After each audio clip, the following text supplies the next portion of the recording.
Now, honestly, I think your posture needs work, but it's no secret. You know, as you get older, you start to get this way. But I think that's largely why you're having trouble, because you're not getting the turn that you normally get. When your spine's in a C posture, sort of rounded, it's harder to rotate. So I want to try to work on that. You know, work on getting that chest up a little bit. Yep. And I'm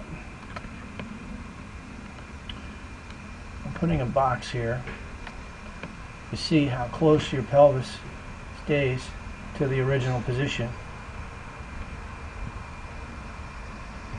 All right, now, so what happens is, in an effort to generate more speed, you stand up because your posture's bad. See how your head's coming up there a little bit. Perfect takeaway, though. Beautiful takeaway. I love that.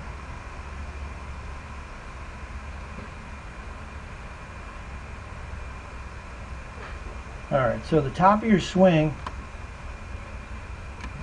I'm going to lower your hands to right here. And then your line of force will be more in this plane. The lower your hands are, meaning when you take a backswing, your left arm's going to feel like it's more across your chest and not up. Okay.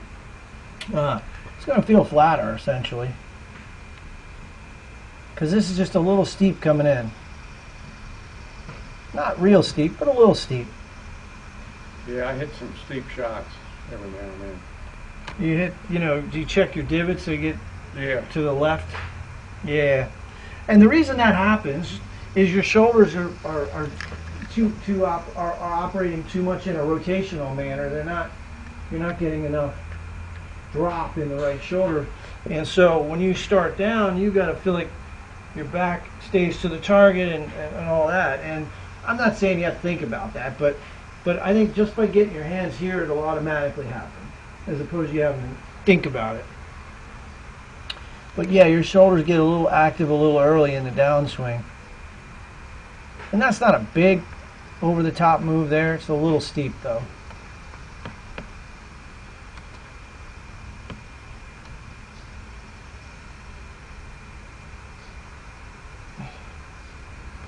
All right, this was a few swings ago.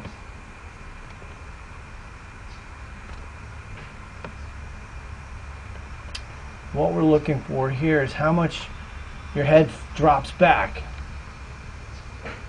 All right, so it's going back a little bit.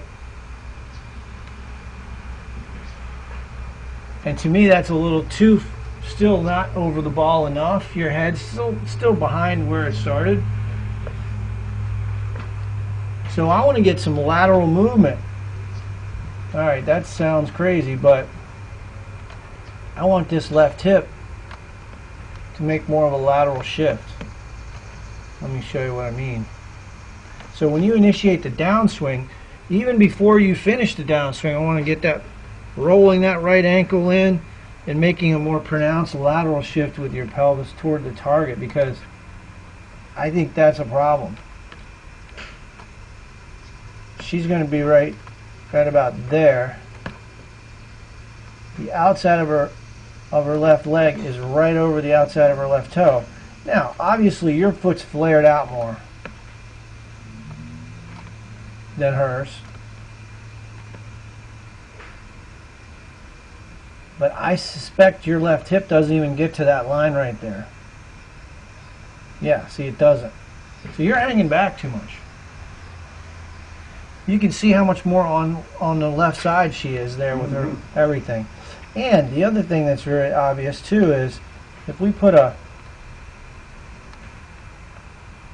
she's winning everything, this Aria Juntarnian, she's won a bunch of tournaments, but see how she stays on top of the ball? Her head's not dropping back. So I want to get a little more onto the left side. I want to get a little more pronounced lower body shift. Roll this right ankle. See how that foot, see how that knee's not. I'd like to get this leg work. And I'd like to get those knees going a little more toward the target, a little more lateral drive, leg drive. I think that will help you considerably. I think you're hanging back just a little too much, and it really makes sense why you drive the ball good and don't hit your irons well, because typically good iron players don't hang back.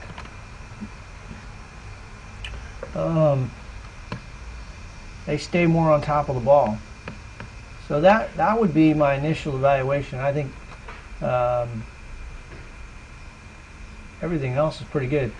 We might have to discard this idea of changing your grip because I don't want to see you hit big hooks. Let's get your legs involved. A little more lateral movement toward the target with your legs.